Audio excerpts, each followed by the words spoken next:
Hi everyone, welcome back to another video from Tech for Gamers. In this video, I'm gonna show you how to add friends on PUBG.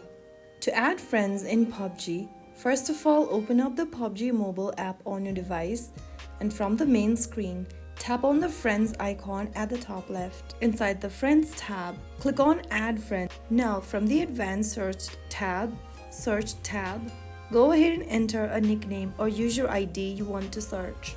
Click on the search button after typing down the user ID or the username, and in the search result, look for the person you want to add and tap on the little plus icon with a human in it right next to the contact. You can also enter a message if you want. Go ahead and type down the message and then tap on send. Right after you do that, once the player accepts your request, you will then be able to add them to your friends list.